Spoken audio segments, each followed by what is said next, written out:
السلام علیکم ورحمۃ اللہ وبرکاتہ۔ نحمده ونصلي ونسلم على حبيبه الكريم، أما بعد فأعوذ بالله من الشيطان الرجيم، بسم الله الرحمن الرحيم۔ يا أيها الذين آمنوا كتب عليكم الصيام كما كتب على الذين من قبلكم لعلكم تتقون۔ صدق الله العلي العظيم۔ حضرات، ماہ رمضان المبارک کے بابرکات لمحات عالم اسلام پر جلوہ فگن ہیں، اور فرزندان توحید و رسالت اپنے اپنے طور پر ماہ رمضان المبارک کی برکتوں کو حاصل کرنے میں لگے ہوئے ہیں۔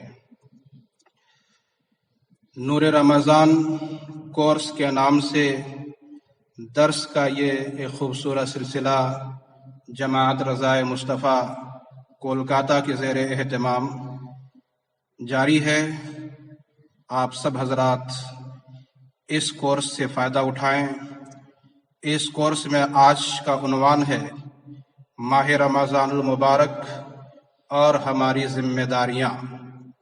اللہ رب العزت کا شکر و احسان ہے کہ اس نے محض اپنے فضل و کرم سے رمضان المبارک کا مقدس مہینہ ہمیں ہماری زندگی میں ایک بار پھر عطا فرمایا ہے۔ اللہ کے رسول جناب محمد الرسول اللہ صلی اللہ علیہ وسلم کو اس ماہ مقدس کا بڑی شدت سے انتظار ہوتا تھا۔ رجب کا مہینہ جب آ جاتا تو اسی مہینے میں ماہ رمضان المبارک کے پانے کی دعا فرمایا کرتے تھے، اور جب یہ مہینہ جلوہ فگن ہوتا تھا تو نبی اکرم صلی اللہ علیہ وسلم صحابہ کرام کو خوشخبری بھی سناتے، مبارکبادی بھی دیتے، اور فرمایا کرتے تھے رمضان کا مہینہ آ گیا جو برکت والا مہینہ ہے۔ یہ وہ مقدس مہینہ ہے جس میں رحمت الہی کی بارشیں جھما جھم برستی ہیں۔ اس میں نفل کا ثواب فرض کے برابر اور فرض کا ثواب 70 فرض کے برابر ہو جاتا ہے۔ یہ وہ مقدس مہینہ ہے جس میں جنت کے دروازے کھول دیے جاتے ہیں، جہنم کے دروازے بند کر دیے جاتے ہیں، اور شیاطین زنجیروں میں جکڑ دیے جاتے ہیں۔ یہ وہ مقدس مہینہ ہے جس میں بے شمار گنہگاروں کی بخشش ہو جاتی ہے۔ ہاں، یہ رحمت کا مہینہ ہے، یہ مغفرت کا مہینہ ہے، یہ دوزخ سے نجات کا مہینہ ہے، یہ عبادت کا مہینہ ہے، یہ دعا کا مہینہ ہے، یہ مناجات کا مہینہ ہے۔ یہ وہ ماہ مقدس ہے جو گناہوں کو دھو دیتا ہے اور تقوی و طہارت کی دولت عطا فرما دیتا ہے۔ یوں کہہ لیجئے کہ رمضان کا مہینہ بھٹی کی طرح ہے جو زنگ لگے ہوئے لوہے کو صاف کر دیتی ہے، ایسے ہی گنہگاروں کو کہ گناہوں کو رمضان کا مہینہ بھی صاف کر دیتا ہے۔ خانہ کعبہ لوگوں کو بلا کر اللہ کی رحمتیں عطا کرتا ہے، مگر یہ وہ مقدس نعمت ہے رمضان کہ جو کسی کو بلا کے نہیں بلکہ ہر ایک کے گھر میں جا کر کے اللہ کی رحمتیں بانٹتا ہے۔ یہ امیروں کو بھی نوازتا ہے، یہ غریبوں کو بھی نوازتا ہے، یہ محل میں رہنے والوں کو بھی نوازتا ہے، یہ جھوپڑی والوں کو بھی نوازتا ہے۔ ہاں، یہ وہ مقدس مہینہ ہے جس میں روزی کی برکتیں بڑھ جاتی ہیں۔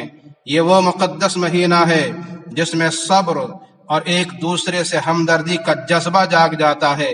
یہ وہ مقدس مہینہ ہے جس میں گناہوں سے نفرت ہوتی ہے، نیکیوں سے محبت کا جذبہ جاگ جاتا ہے۔ یہ مہینہ سید الشہور ہے، یعنی تمام اسلامی مہینوں کا سردار ہے، جو سال میں صرف ایک بار محتم بالشان مہمان بن کر کے تشریف لاتا ہے اور اپنے ساتھ ڈھیر ساری سوغات اور تحائف بھی لے کر کے آتا ہے۔ یہ جب آتا ہے تو اپنے دامن کرم میں ہم گنہگاروں کے لیے رحمت و مغفرت کا سامان لے کر کے آتا ہے۔ جب آتا ہے اکیلا اور تنہا نہیں آتا، بلکہ اپنے ساتھ فرشتوں کی نوری جماعت لے کر آتا ہے۔ اللہ کے مقدس فرشتے ماہ رمضان کا شاندار استقبال کرنے والوں کے حق میں دعا و استغفار بھی کرتے ہیں۔ خوش نصیب ہیں وہ حضرات جو عبادت الہی میں مشغول ہو کر اس ماہ مبارک سے فائدہ اٹھاتے ہیں اور آخرت کا توشہ جمع کرتے ہیں۔ کم نصیب ہیں وہ لوگ جو سستی اور غفلت کی وجہ سے روزہ جیسی عبادت سے محروم رہ جاتے ہیں۔ حضور حافظ ملت علیہ الرحمہ والرضوان مسلمانوں کو نصیحت کرتے ہوئے ارشاد فرماتے ہیں، مسلمان ماہ رمضان کو غنیمت سمجھیں، ہر رات کی قدر کریں، بلکہ اس کی ہر ساعت ہر گھڑی کو نعمت الہی تصور کریں اور ہر وقت کار خیر میں کمر بستہ رہیں۔ بالخصوص اس عزت والی رات شب قدر کی قدر کریں جو 1000 دنوں اور راتوں سے افضل ہے۔ حضور اقدس صلی اللہ علیہ وسلم ارشاد فرماتے ہیں، روزہ کے دنوں کو اور عام دنوں کو ایک جیسا نہ بناؤ، یعنی روزہ کے دنوں کو عام دنوں سے ممتاز کرو۔ اب یہ جو دن ہمارے سامنے اس وقت ہیں یہ رمضان کے دن ہیں، روزہ کے دن ہیں۔ ان دنوں میں ہمارے اوپر کچھ ذمہ داریاں عائد ہو جاتی ہیں جنہیں نبھانا ہم سب کی ذمہ داری اخلاقی بھی ہے، مذہبی بھی ہے۔ آئیے ہم اپنی ذمہ داریوں کا ایک سرسری جائزہ لیتے ہیں۔ ماہ رمضان میں سب سے اہم عمل روزہ ہے۔ اس ماہ رمضان کا روزہ فرض ہے، اسلام کا عظیم رکن ہے۔ عذر شرعی کے بغیر رمضان کا روزہ چھوڑ دینا سخت محرومی اور سخت گناہ ہے جو جہنم کی طرف لے جانے والا ہے۔ قرآن و حدیث میں اس کی سخت وعیدیں آئی ہیں۔ رمضان کے روزے کی اہمیت کا اندازہ آپ اس بات سے لگائیں کہ زندگی بھر کا روزہ رمضان کے کسی ایک روزے کے ثواب کے برابر بھی نہیں ہو سکتا ہے۔ تو آپ اندازہ کریں کہ پوری زندگی کا روزہ اور ماہ رمضان کا ایک روزہ دونوں برابر نہیں ہے، تو کتنی کم نصیبی کی بات ہوگی کہ رمضان کا کوئی روزہ چھوڑ دیا جائے یا رمضان کا کوئی روزہ چھوٹ جائے۔ اللہ کی پناہ حتی المقدور کوشش کریں کہ شرعی عذر کے بغیر رمضان کا ایک بھی روزہ چھوٹنے نہ پائے۔ بڑے محروم ہیں وہ لوگ جو روزہ نہیں رکھتے، چھپ چھپ کر کے کھاتے پیتے ہیں۔ کچھ لوگ تو وہ ہیں جو چلتے پھرتے کھلم کھلا کھاتے پیتے نظر آتے ہیں۔ ایسے لوگوں کو غیرت دلانا، انہیں سمجھانا یہ ہماری ایک ذمہ داری ہے۔ خاص کر کھلے عام جو لوگ کھاتے پیتے ہیں وہ دوہرے مجرم ہیں۔ ایک تو روزہ نہ رکھنے کے مجرم، دوسرے اس گناہ کے برملا اظہار کرنے کے۔ ایسے لوگ سخت گنہگار ہوتے ہیں، یہاں تک کہ اسلامی حکومت کو حکم ہے کہ ایسے پاپیوں کو قتل کر دیا جائے۔ اللہ کی زمین پر انہیں جینے اور چلنے پھرنے کا کوئی حق نہیں ہے۔ جہاں اسلامی حکومت نہیں وہاں ان کے ساتھ سختی کرنے کا حکم تو ضرور ہے۔ ان کا بائیکاٹ کیا جائے، ان سے لین دین بند کر دیا جائے، ان سے ہر طرح کے معاملات ختم کر لیے جائیں، ورنہ ہم خود بھی گنہگار ہو جائیں گے۔ اس کے ساتھ ساتھ رمضان کی ساری بہاریں روزہ سے ہیں، تو روزے کی عظمت کو سمجھنا ضروری ہے۔ روزے کو خراب ہونے سے بچانا ضروری ہے۔ اب آپ دیکھیں، کچھ چیزیں ایسی ہیں جن سے روزہ ٹوٹ جاتا ہے، کچھ چیزیں ایسی ہیں جن سے روزہ نہیں ٹوٹتا ہے، لیکن علم نہ ہونے کی وجہ سے یہ سمجھ لوگ بیٹھتے ہیں کہ روزہ ٹوٹ گیا، پھر کھانا پینا شروع کر دیتے ہیں، حالانکہ ان کا روزہ نہیں ٹوٹا ہوتا ہے۔ اب وہ علم نہ ہونے کی وجہ سے اپنے روزے کو برباد کر جاتے ہیں۔ روزہ ٹوٹ جانے کی صورت میں کچھ صورتیں ایسی ہیں کہ جن میں صرف قضا لازم ہے، اور کچھ صورتیں ایسی بھی ہیں جن میں قضا کے ساتھ ساتھ کفارہ دینے کا بھی حکم ہے۔ اس لیے جن باتوں سے روزہ ٹوٹ جاتا ہے ان کو اچھی طرح سمجھ لیں اور جاننے کی کوشش کریں تاکہ روزہ ٹوٹنے نہ پائے۔ یوں ہی روزہ کے مکروہات سے بھی بچنے کی مکمل کوشش کریں۔ کچھ لوگ یہ سمجھتے ہیں کہ یہ کام کریں گے تو روزہ مکروہ ہو جائے گا، ٹوٹے گا نہیں، صرف مکروہ ہو جائے گا تو چل جائے گا، روزہ ٹوٹے گا تو نہیں، پھر وہ کام کر بیٹھتے ہیں۔ لیکن میں کہنا چاہتا ہوں عزیزان ملت اسلامیہ، یہ سوچ اچھی سوچ نہیں ہے، یہ سوچ عقل مند کی سوچ نہیں ہے۔ آدمی دیکھیں دنیاوی کاموں کو اچھا سے اچھا کرنا چاہتا ہے، گھر اچھا ہو، مکان اچھا ہو، کھانا کپڑا اچھا ہو، رہن سہن اچھی ہو۔ جب دنیا کے کاموں میں اچھا سے اچھا کرنے کی فکر ہوتی ہے تو یہی فکر آخرت کے کاموں میں بھی رکھنی چاہیے۔ امر آخرت اور عبادت الہی میں کوتاہیوں کو روا رکھنا اخروی نقصان کا پیش خیمہ ہے اور خدا کی ناراضگی کا سبب بھی۔ اس لیے اپنے روزوں کی حفاظت کریں۔ اس کے لیے آپ مسائل کی کتابوں کا مطالعہ کریں، علماء سے رابطہ کر کے واقفیت حاصل کریں۔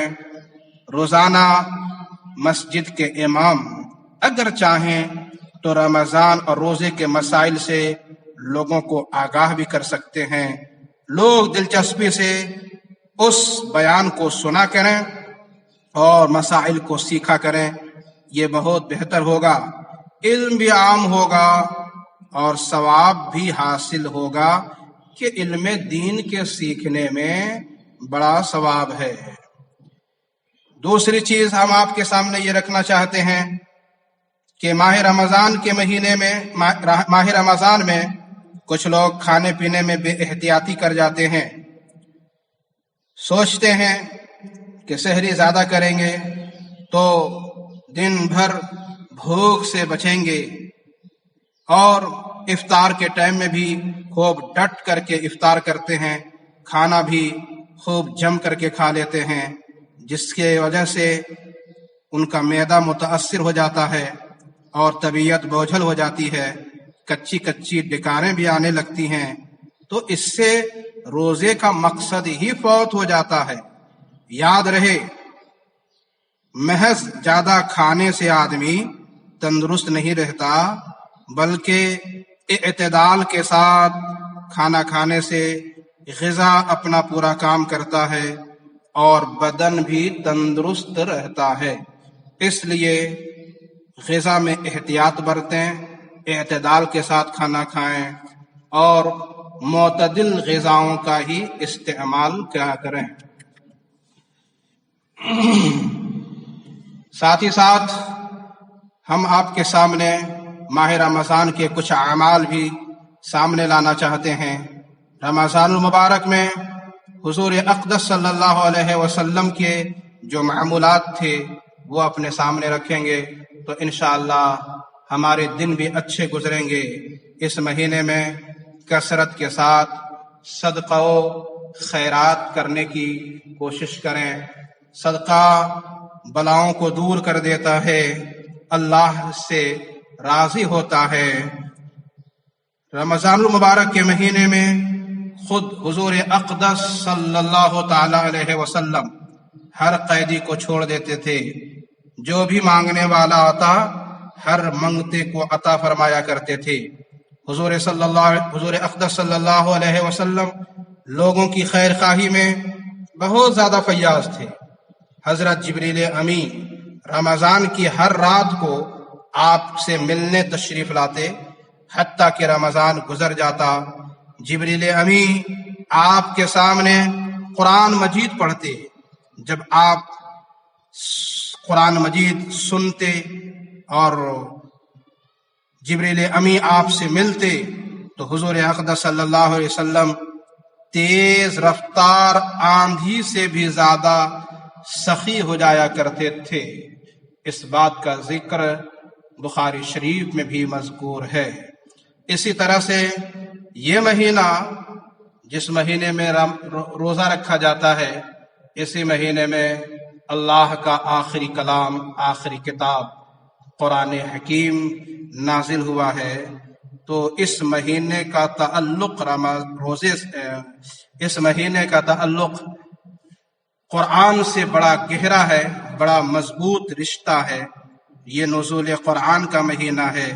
اس مہینے میں ہمیں اور آپ کو بھی قرآن سے گہرا رشتہ بنانے کی ضرورت ہے۔ حدیث پاک میں ہے قیامت کے دن روزہ اور قرآن بندہ کے حق میں سفارش کریں گے، دونوں شفاعت کریں گے۔ روزہ کہے گا اے اللہ، میں نے دن کے وقت اس کو کھانے پینے سے اور نفسانی خواہشات کو پوری کرنے سے روک کے رکھا تھا، تو اس کے حق میں میری سفارش کو قبول فرما لے۔ قرآن کہے گا اے اللہ، میں نے رات کے وقت اس کو سونے سے باز رکھا، تو میں تیری بارگاہ میں اس کے حق میں سفارش کرتا ہوں، تو قبول فرما لے۔ حضور اقدس صلی اللہ علیہ وسلم ارشاد فرماتے ہیں اللہ پاک ان دونوں ہی کی شفاعت کو قبول فرما لے گا۔ سبحان اللہ۔ اس ماہ مقدس میں ہم قرآن کی تلاوت کثرت سے کریں گے تو انشاءاللہ قرآن بھی محشر کے میدان میں ہم سب کی شفاعت فرمائے گا۔ یہی وجہ ہے بزرگان دین رمضان المبارک کے مہینے میں تلاوت قرآن کا خصوصی اہتمام کیا کرتے تھے اور بہت زیادہ قرآن سے رشتہ کو مضبوط کر لیا کرتے تھے۔ بلکہ کچھ بزرگوں کا معمول تو یہ تھا کہ ساری معمولات کو چھوڑ کر کے قرآن کریم ہی کی تلاوت میں پورے اوقات کو لگا دیا کرتے تھے۔ چنانچہ امام مالک رضی اللہ تعالیٰ عنہ کے بارے میں منقول ہے کہ جب رمضان کا مہینہ آتا تو آپ حدیث کی قرأت اور اہل علم کی مجالس کو چھوڑ کر تلاوت قرآن کی طرف متوجہ ہو جایا کرتے تھے۔ حضرت قتادہ رضی اللہ تعالیٰ عنہ عام دنوں میں 7 دن میں ایک ختم قرآن فرمایا کرتے تھے، مگر جب رمضان آ جاتا تو ہر 3 دن میں ایک ختم قرآن فرمایا کرتے تھے۔ اور کتنا مشہور ہے ہم سب کے امام اعظم ابو حنیفہ رضی اللہ تعالی عنہ کے بارے میں کہ آپ تو رمضان المبارک کے مہینے میں 60 ختم قرآن فرمایا کرتے تھے۔ اللہ اکبر۔ ہمیں اور آپ کو چاہیے کہ اس مہینے میں کثرت سے قرآن کی تلاوت کریں، ایک معمول بنا لیں کہ ہمیں آج اتنا پڑھنا ہے، ظہر کے بعد، عصر کے بعد، تراویح کے بعد، اپنے اپنے سہولت کے مطابق معمول بنا لیں۔ کم از کم پورے مہینے میں ایک ختم قرآن تو بہرحال کر ہی لینے کی کوشش کریں۔ اللہ پاک سب کو خیر کی توفیق عطا فرمائے۔ اسی طرح سے اس مہینے میں ہمیں اور آپ کو چاہیے کہ شروع رمضان سے لے کر آخر رمضان تک روزانہ بلا ناغہ تراویح کی نماز ادا کریں۔ تراویح کی نماز سنت مؤکدہ ہے، مرد کے لیے بھی عورت کے لیے بھی۔ البتہ اتنا فرق ہے کہ مرد کے لیے سنت مؤکدہ جو ہے اس کی جماعت بھی سنت کفایہ ہے۔ عورتوں کے لیے حکم ہے کہ وہ تنہا تراویح کی نماز ادا کریں۔ کوئی عورت حافظ قرآن ہے، وہ چاہے کہ ہم تراویح کی نماز میں امامت کر لیں اور عورتیں جماعت کے ساتھ نماز ادا کر لیں، ایسا کرنا صحیح نہیں ہے۔ عورت کی امامت مکروہ تحریمی ہے، اس لیے کسی عورت کے پیچھے تراویح کی نماز ادا نہ کریں، بلکہ تنہا عورتیں اپنے گھروں میں تراویح کی نماز ادا کریں۔ اچھا، بے فضل ہی تعالیٰ کچھ جگہوں میں ختم قرآن کا بھی اہتمام ہے۔ تراویح میں ایک بار ختم قرآن کرنا یہ سنت مؤکدہ ہے جو شروع سے لے کر اب تک جاری ہے۔ اللہ فضل فرمائے کہ یہ سلسلہ بہتر انداز میں ہمارے درمیان جاری رہے اور اس مصیبت کے دنوں میں بھی تمام مسلمانوں کو اس کی برکتیں اللہ میسر فرمائے۔ جہاں ختم قرآن ہوتا ہے کچھ جگہوں میں 7 دن میں، 10 دن میں، 12 دن میں، 15 دن میں ختم قرآن لوگ کرتے ہیں، اس کے بعد سمجھ بیٹھتے ہیں کہ ہم تراویح کی نماز سے فارغ ہو گئے، ہماری تراویح مکمل ہو گئی۔ ایسا نہیں ہے بھائی، ختم قرآن کی برکت آپ نے پائی ہے، ابھی تراویح مکمل نہیں ہوئی ہے۔ تراویح کی نماز پورے مہینے میں ادا کرتے رہیں، اگر چھوڑیں گے تو گنہگار ہوں گے۔ اسی طرح سے ایک اور بات کی طرف میں آپ کی توجہ مبذول کرانا چاہتا ہوں۔ کچھ لوگ رمضان کے دنوں میں زیادہ ہی سوتے ہیں اور یہ سوچتے ہیں کہ سو کے رہیں گے تو بھوک اور پیاس کا احساس نہیں ہوگا۔ یاد رہے، بھوک اور پیاس کے احساس سے بچنے کے لیے رمضان کے دنوں میں زیادہ سونا اچھا نہیں ہے، یہ معیوب ہے۔ آپ عبادت کر رہے ہیں اور روزہ جیسی عبادت اللہ نے آپ کو عطا کی ہے تو یاد رکھیں کہ وہ صورت اپنائیں جس سے اللہ راضی ہوتا ہے۔ عبادتوں میں سب سے بہتر عبادت وہ ہوتی ہے جس میں مشکلات کا سامنا زیادہ ہوتا ہے اور جس میں دشواری زیادہ ہوتی ہے۔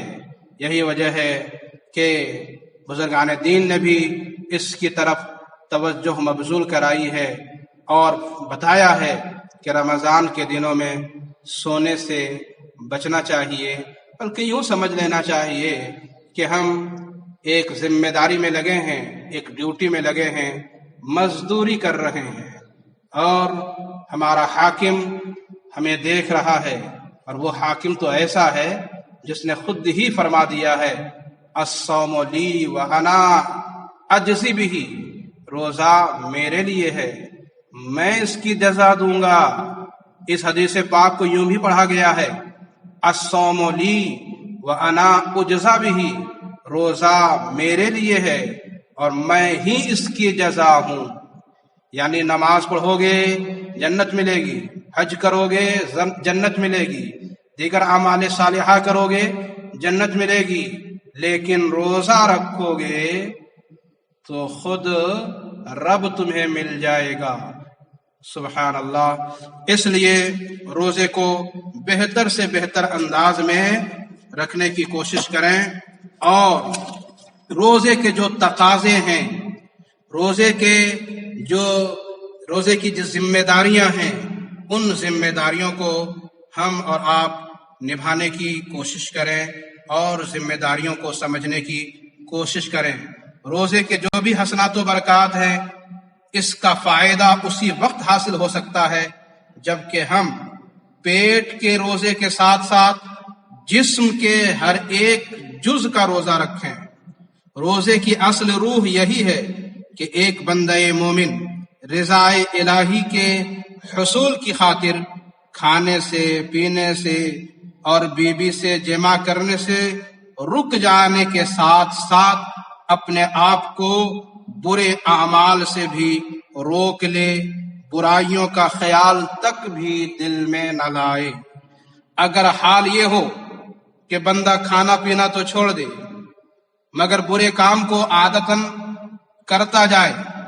جیسے پہلے برائیوں میں تھا، رمضان کے مہینے میں بھی برائیوں میں ہے، تو پھر آپ کو روزے کی روح میسر نہیں ہو پائے گی. اس کی روح کو پانے کے لیے ضروری ہے کہ بری عادتوں کو چھوڑ دیا جائے. اگر آپ حسب عادت روزہ بھی رکھیں اور بیٹھ کر ٹی وی بھی دیکھتے رہیں، ریڈیو میں بھی لگے رہیں، کیرم بورڈ بھی کھیلتے رہیں، دیگر طرح طرح کے لوڈو، شطرنج اور طرح طرح کے کھیلوں میں مشغول رہیں، تو یہ روزے کا تقاضا پورا کرنا نہ ہوا، بلکہ ایک طرح سے تو روزے کا مذاق اڑانا ہو گیا. روزے کا بنیادی فلسفہ اور اعلیٰ منزل یہ ہے کہ دل و دماغ کو گندے خیالات، برے تصورات سے پاک رکھا جائے. ایک حدیث پاک میں آپ کے سامنے سناتا ہوں. حدیث پاک میں اللہ کے نبی صلی اللہ علیہ وسلم نے ارشاد فرمایا، روزے ڈھال ہیں جب تک کہ ان کو پھاڑ نہ ڈالے. اس حدیث میں روزے کو ڈھال فرمایا گیا. مطلب ظاہر ہے کہ ڈھال سے جس طرح انسان اپنی حفاظت کرتا ہے، اسی طرح روزہ انسان کی نفس امارہ، شیطان اور جہنم سے حفاظت کرتا ہے، مگر اس شرط کے ساتھ کہ روزے کو پھاڑا نہ جائے. کسی صحابی رسول نے بارگاہ رسالت میں عرض کیا، یا رسول اللہ، روزہ کس چیز سے پھٹ جاتا ہے؟ آپ نے ارشاد فرمایا، جھوٹ اور غیبت سے. یعنی جس طرح پھٹی ہوئی ڈھال دشمن کے وار کو پورے طور سے نہیں روک سکتی اور کما حق ہو اس کی حفاظت نہیں کر سکتی، اسی طرح پھٹا ہوا روزہ بھی انسان کو نفس امارہ، شیطان اور جہنم سے پورے طور پر نہیں بچا سکتا. اللہ کے نبی صلی اللہ تعالی علیہ وسلم نے ارشاد فرمایا، کتنے روزے دار ایسے ہیں کہ انہیں روزے سے بھوک اور پیاس کے علاوہ کچھ حاصل نہیں ہوتا، بلکہ اللہ کے رسول صلی اللہ علیہ وسلم نے تو یہاں تک فرما دیا، جو شخص جھوٹ بولنا اور اس پر عمل کرنا چھوڑ نہ دے تو اللہ تعالیٰ کو اس کے کھانے اور پینے کو چھوڑ دینے کی کوئی ضرورت نہیں. اللہ اکبر. لہذا روزے کی حالت میں جھوٹ، چغلی، تہمت، گالی گلوچ، جھوٹی قسم، غیر محرم پر نگاہ ڈالنا، اس طرح کے دیگر ناجائز کاموں سے حتی الامکان بچیں. جہاں تک ہو سکے بھلائیاں جمع کرنے کی کوشش اور فکر میں لگے رہیں. یہ ہماری اور آپ کی ذمہ داری ہے کہ رمضان المبارک کے موسم خیر میں خود بھی نیکیاں کریں اور مسلم معاشرے کے ہر فرد کو نیکیوں کی دعوت دیں. نماز، روزہ، تراویح کا کمال ذوق کے ساتھ اہتمام کریں. زکوٰۃ، صدقات کے ذریعے غریب مسلمانوں کی مدد کریں، مسکینوں کی حاجت پوری کریں. اللہ تعالی ہمیں اور آپ کو کار خیر کی توفیق عطا فرمائے. ماہ رمضان کے دینی و اخروی فائدوں اور سعادتوں سے مالا مال فرمائے. آمین آمین. بجاہ النبی الامین الکریم علیہ افضل الصلوات والتسلیم. یہ تاخیر کا موقع نہ تذبذب کا محل ہے، تاخیر کا موقع نہ تذبذب کا محل ہے. یہ وقت عمل، وقت عمل، وقت عمل ہے.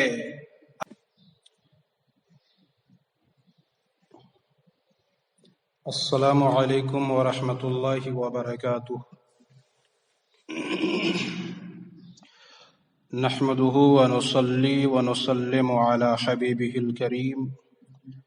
أما بعد، فأعوذ بالله من الشيطان الرجيم. بسم الله الرحمن الرحيم. يا أيها الذين آمنوا كتب عليكم الصيام كما كتب على الذين من قبلكم لعلكم تتقون. صدق اللہ العلی العظیم. حضرات، ماہ رمضان المبارک کے بابرکات لمحات عالم اسلام پر جلوہ فگن ہیں، اور